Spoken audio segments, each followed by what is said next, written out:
Back aboard Avatar, The Last Airbender. This is episode 6 of season 2. Very excited as always to carry on, so it's going to be happening next. Last time we kind of had Aang desperately trying to prove his innocence about something, a former incarnation, is that the right word, of himself? A former version of himself anyway, an old avatar, trying to prove his innocence from something that they were accused of doing, but then they showed up and was like, yeah, I did it, and what of it?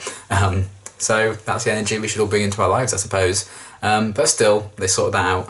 And we had Zuko and Iroh parting ways. He's gone off on his own now, his own little journey. So I'm looking forward to seeing where that's going to take Zuko, and hopefully where that's going to take Iroh as well. Hopefully we still follow them both on their travels, but we'll have to wait and see.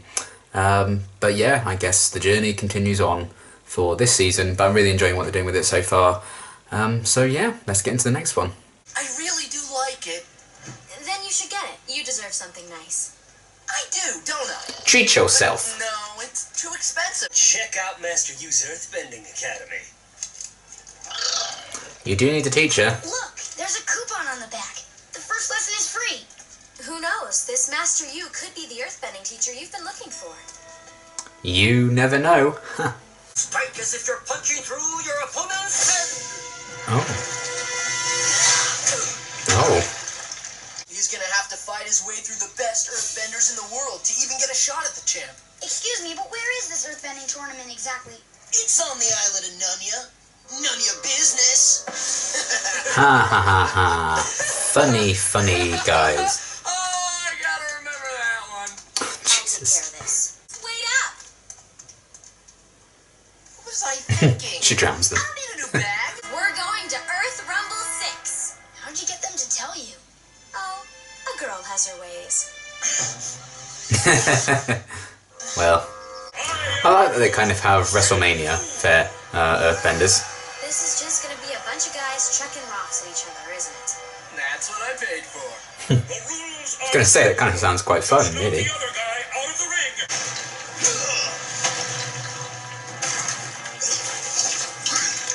Wow. Bumi said I need a teacher who listens to the earth. He's just listening to his big muscles. What do you think, Sokka? The boulder knows how to put the herd in the dirt! Yeah! Woo! Well, at least he's having fun. The boulder versus your champion, the blind Bandit! Aww. She can't really be blind. It's just part of her character, right? I think She can feel, sense the earth there, can't she? He's ready to bury you in a rock avalanche! That's a nice boulder. the pebble. Savage. Oh, okay. That's who you saw in the swamp. And I just made a Shrek reference, not 5 seconds before that. I like the change in style when they do this. It's like her feeling it, isn't it? The vibrations and stuff. Are you going to teach Aang then? Is that your importance to him? Ooh. Yeah. I've done that before. That is painful as hell. I'm offering up this sack of gold pieces to anyone who can defeat the blind bandit! What? No one dares to face her? I will.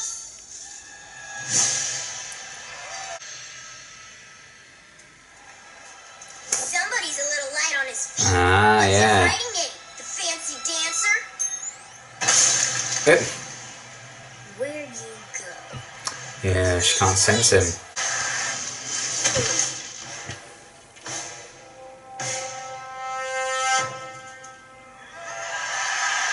Please, listen. Wait. That's such a cool way to make an exit, isn't it? On the plus side, you can all get a nice bag now. You again. Yeah, I didn't think so. A flying boar is the symbol of the Beifong family. They're the richest people in town. Probably the whole world. Yeah, but they don't have a daughter. You better leave. Hey, I got my eye on you. Water tribe. She must have took a dive and split the money with the kid. Oh dear.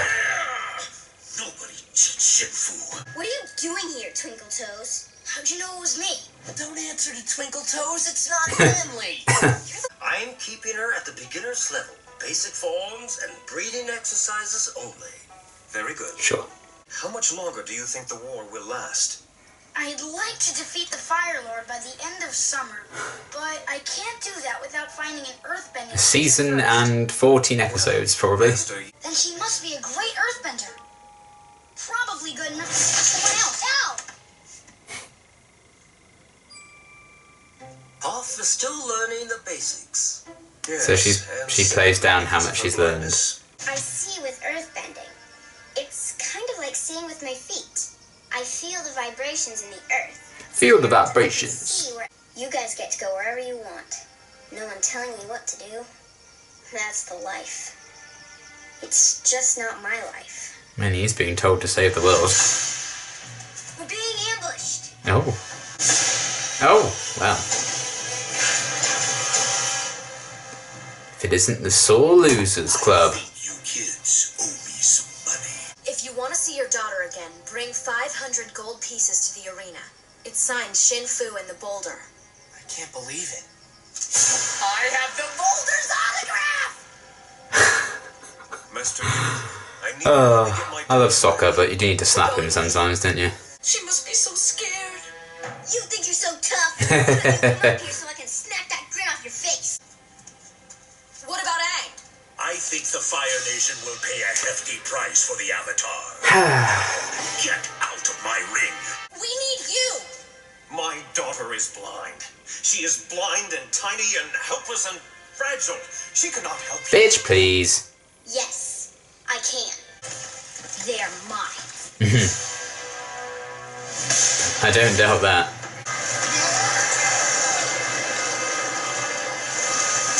Oh, Earthbending would be so cool. They just had like Pikachu face. Ooh.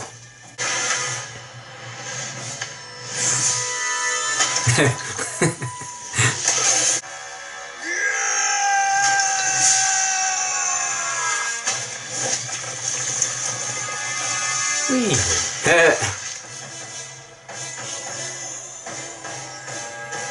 This is why you don't go ah before you attack someone. It's always a dumb idea.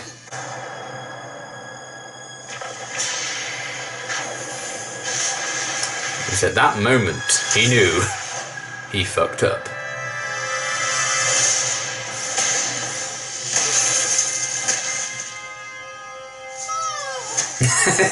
Courageous Earthbender. It's made me realize something. It has?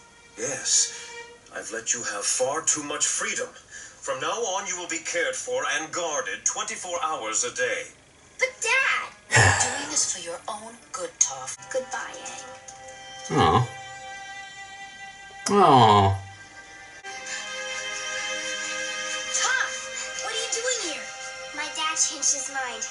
He said I was free to travel the world. Well, we better... Did he get out. though? The Avatar has kidnapped my daughter. I want you to do whatever it takes to bring her home.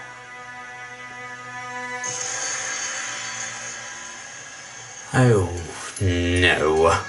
Okay, another really good episode, I thought. I will also say I think this is easily my favourite episode that Zuko hasn't been in. Normally I found ones without a Zuko plotline a bit like, it's fine. But this one I actually really, really liked, so that's cool to have changed it up in that way.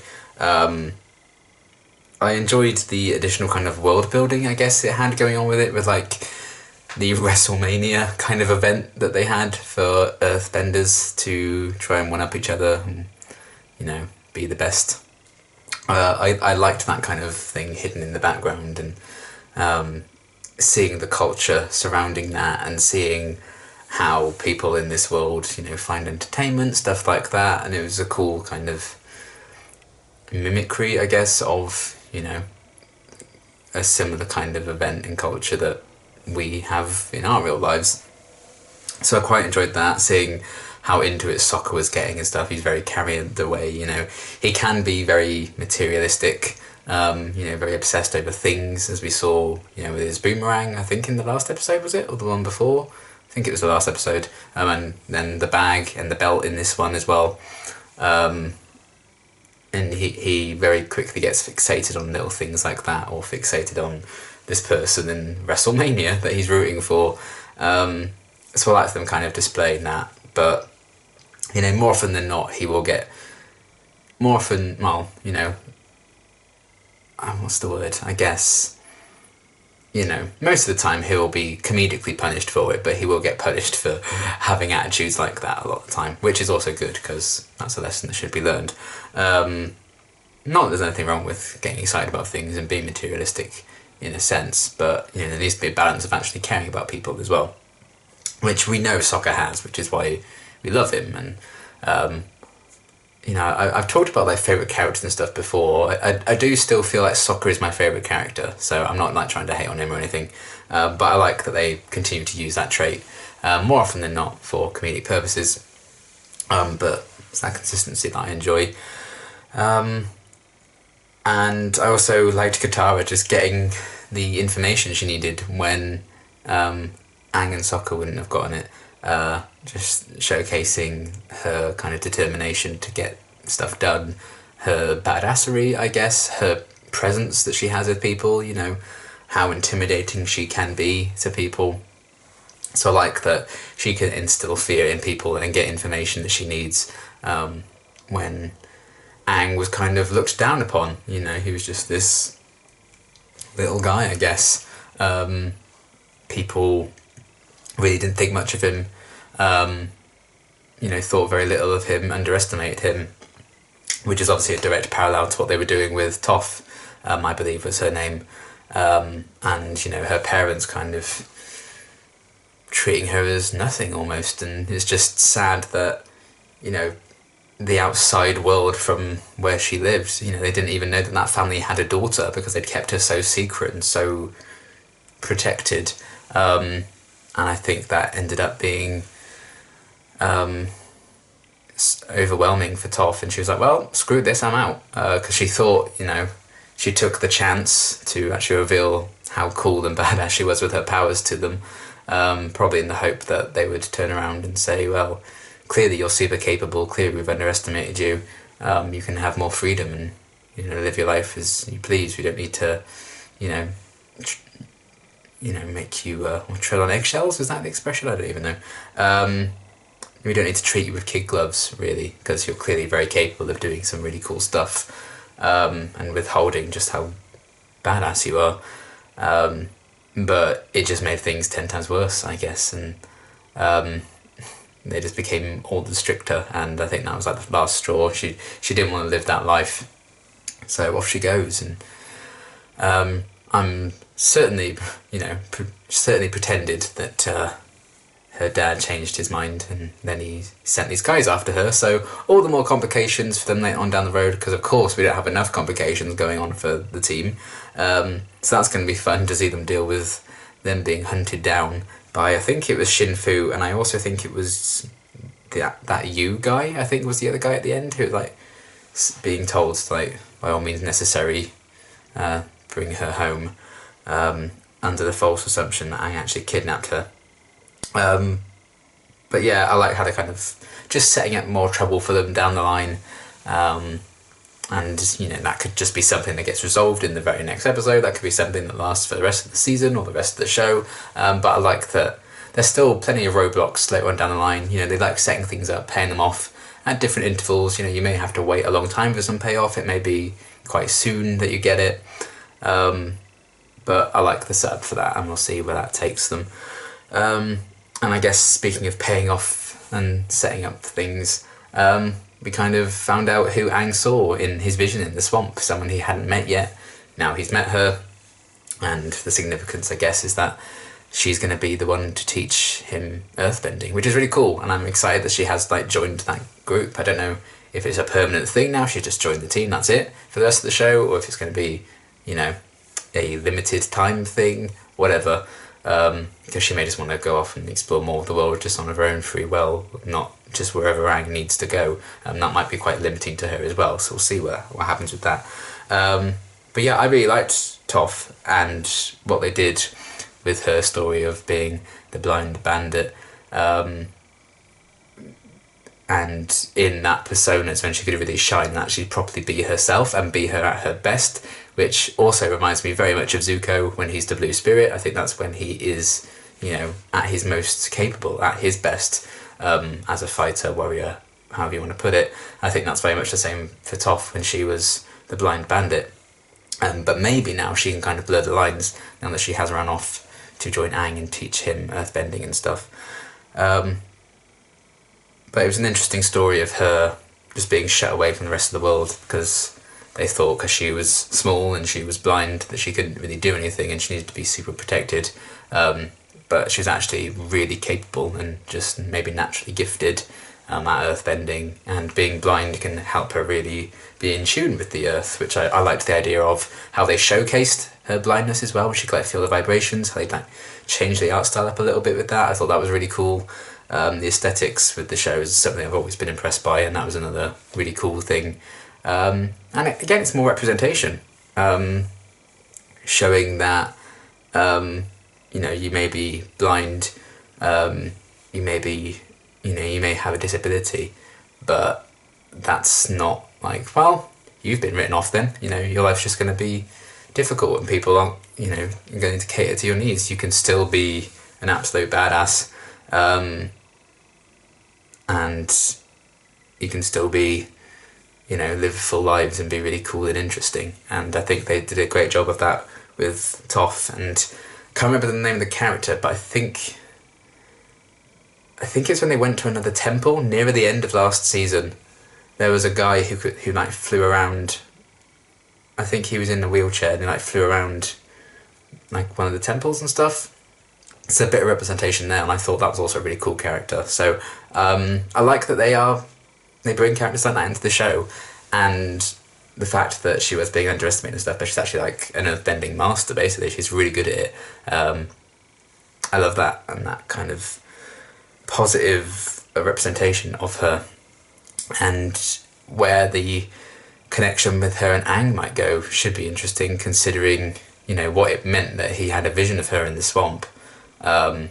Is this just going to be someone he's very, very fond of, so they're either going to become very, very, very close friends, maybe they're going to become more than that. I'm not sure if they will become more than that, because I think Aang and Katara, I feel it's going to be the very slow burn thing that the show's doing, so we'll see. But the fact that we know there must be quite a deep, nice connection forming between those two because of him seeing her in the swamp, makes it interesting to see the early stages of that. And where is this going to go? It's kind of like River Song in Doctor Who, when you first meet her and you see that one day the Doctor and River are going to have this really close relationship and know each other inside out, and then you get to see the build up later on across multiple series. It kind of has that feel to it. This is clearly going to be a significant bond to Aang, and now we get to see that play out. So that'd be really cool to see, and the fact that they did parallel them in a way in this episode is probably a good note that they are going to get along quite well, hopefully, with them both being underestimated and looked down on and stuff. And also I was just thinking about the elements themselves, and the compatibility of them, because I feel like air and earth, with Aang and Toph in this one, they went really well together. I think that's something the Avatar kind of used to do, isn't it? Once they master all the elements, they can probably use them in different cool combinations. Maybe that's something that the show can start doing once Aang gets better at learning some other elements. Because we did kind of have that fun little confrontation when Aang and Toph were kind of using some powers together for a bit to win the day. So I'm just wondering if there are rock, paper, scissory kind of combinations when it comes to the elements, which ones work better together, which ones don't work as well together, and how that can reflect on the characters themselves. Because it will seem that Aang and Toph will get on super well and have a close bond given the vision in the swamp, and it seems earth and air as elements being used in combat and stuff also complement each other really, really well.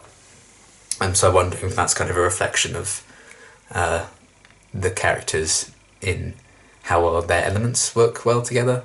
That could be interesting. But maybe I'm just, again, reading too much into that, and it's just, whatever the writers decide, these two are going to get along, these two are going to get along, these two are going to hate each other. Maybe that's just how it is. Maybe I'm just thinking too much into it, but it tends to be the case. But either way, I did enjoy everything we got with Toph. I felt really bad for her at the end when it felt like, well, that's just, she's being resigned to that life, that's awful. But then obviously she kind of escaped and ran away. So yeah, excited to see the future of that and how her presence may change up the dynamic a bit as well. Could be interesting to see.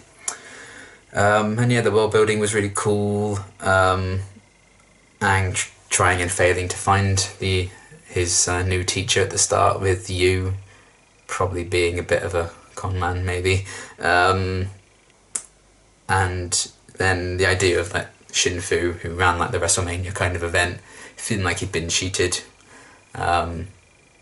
And I think that's kind of spurned on by the people who lost that competition, just trying to put ideas in his head, because they're just sore losers. Because, it's not like Aang and Toph did split the shares or anything and work together. That's not how it was. It was just a complete misunderstanding that's now escalated, and really has escalated further, because now a couple of them are going to be hunting Toph down, trying to bring her back. So yeah, I liked seeing how that kind of escalated, and just a different side to the entertainment that people in this world kind of go to and live through.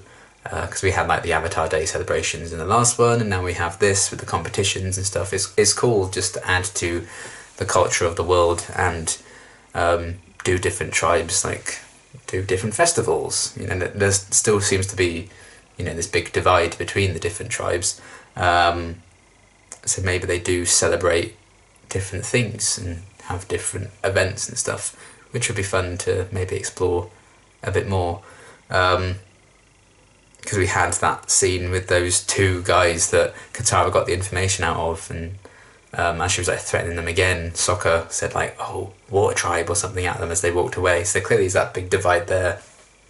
So maybe if they really delve in and explore the different cultures of the different tribes more, that could be really cool. Because we already got a bit of that with airbending and stuff. We've seen like flashbacks to how it was when Aang actually had other airbenders alive. We know what life is like for Katara and Sokka, and the fact that this season's all about earthbending, we've gotten a bit of that culture as well. And I'm assuming we're going to learn much more about Fire Nation next season, if that's Fire. I would assume it is. But I guess we've also got a lot of that already from getting to know Zuko since the start of the show. But that's kind of a different side of things, I guess, to what it would be like if we were following the Fire Lord, for example, and what life is like for them there. So it'd be cool if they do explore that, and I'm sure they will, because we're not even halfway through the show yet. We're close. We're only a few episodes off being halfway through the show, which is mad. But yeah, there's plenty of time to do all this different stuff. I'm just kind of speculating and getting excited about things. But yeah, overall, another really, really great episode. I really liked Toph a lot, so I'm glad she's sticking around, and probably will cause some trouble with people coming after her now. But it's just advancing, some major plot lines, I think, with her being able to teach Aang some earthbending, and her being the vision that he saw in the swamp a couple of episodes back. So that's kind of all tying up, and should get us excited for what's to come between those two and their relationship growing. And yeah, Katara being badass, getting intel was really cool. Some great displays of powers and stuff again, but like the WrestleMania kind of event, and the airbending and the earthbending working together really well. Sokka just being Sokka, as he always is, some good comedic relief there. I think that's what I really like about Sokka. He can be the butt of the jokes all the time, very easy to be that, and it always works. But you can also do some really serious stuff with him, and kind of, he can break your heart a bit, like the end of last season with UA and everything. I think that's why I like that character so much. He's very dynamic in what you can do with him. They certainly do more of the comedy stuff with him. He is more of a, what are you like, Sokka, most of the time. But I like that they can also do some serious stuff. I think that's probably why he's my favourite. He's quite dynamic in that sense. But yeah, another really great episode. Looking forward to seeing what they're going to do. Now the dynamic of this team is probably changing up for a bit. Maybe for the rest of the show, we'll have to wait and see. But yeah, lots to come, I'm sure, and that's very exciting. But until my next reaction, thanks for watching.